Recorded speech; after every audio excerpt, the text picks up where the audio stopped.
Reaction to the death of Fidel Castro has been mixed around the world, as we were just talking about, but not in Little Havana, Miami. That's where a large population of Cuban exiles has been celebrating this weekend, and that's where David Begnaud joins us from now. David, what's the feeling like there?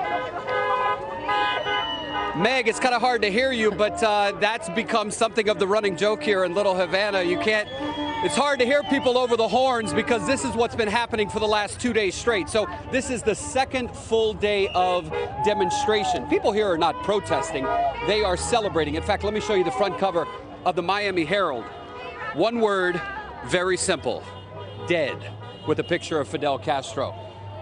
You wonder how long the Cuban American community has waited to pick up a paper like this. Thank you, Warren. So this is Cafe Versailles, the very famous Cuban cuisine restaurant. It's a little bit of a mixture of the people who normally come here on a Sunday for breakfast and lunch, and the people who have been here, some of whom literally spent the night, Meg. I want to bring in a lady who I just met. I see her. Ma'am, may I for a moment just interrupt you? You are Dulce Abreu. This is your grandson, Nick. And I don't want to put words in your mouth, but I got the sense from talking to you a while ago, this might be one of the biggest days in your life. Yes, it is. It's like the culmination of something of 60 years. You came here in 1965 on a boat, your mother, some of your uncles and grandfathers. There were demonstrations like this, I would assume, over the course of your life, right? In hope that one day something might change. Exactly. They used to dress us in white and put us like little bandanas in black, showing that we were together with the Cubans in Cuba.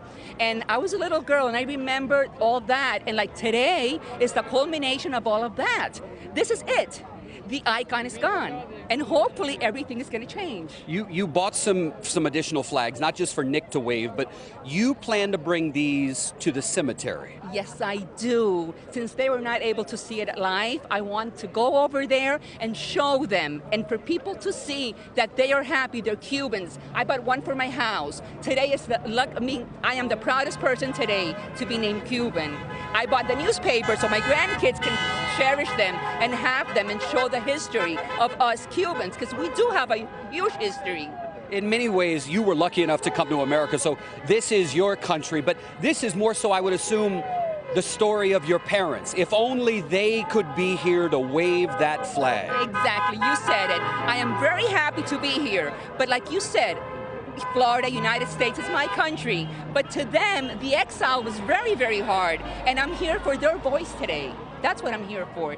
Their voices can be heard, but I'm here saying, Viva Cuba Libre! What do you tell the young Nick, precious as he is with those brown eyes, when you bring him here?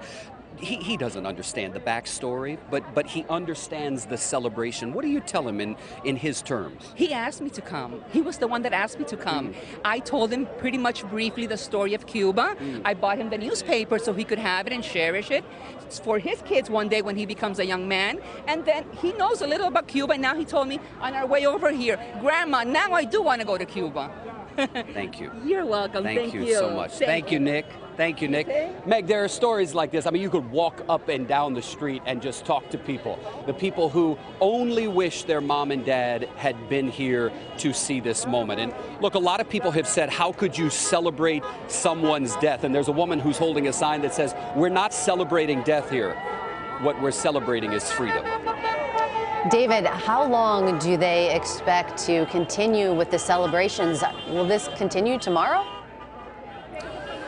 Well, look, I mean, Cuba has said there will be 9 days of mourning. If they're mourning on the island, I'm thinking that they could be celebrating for the next 9 days. That's an assumption. Nobody is really here in terms of officially saying, here's what we're going to do going forward. These are pop-up parties, if you will, Meg. These are people who just show up on their own and they find a spot nearby and they get out and they spend 4 or 5 hours. Then a family member shows up. I anticipate tonight things will really start to pick up. Last night it was packed. Around 12 midnight, I talked with a colleague who was here and he said, I estimate there are between 1,000 and 2,000 people. So I fully expect that through next week, as there are events going on in Cuba, you will continue to see celebrations here in South Florida. And the mayor of Miami, by the way, Meg, has made it clear, as long as you want to celebrate, the police are going to close down the street. We will ensure your safety. You stay peaceful, stay as long as you want.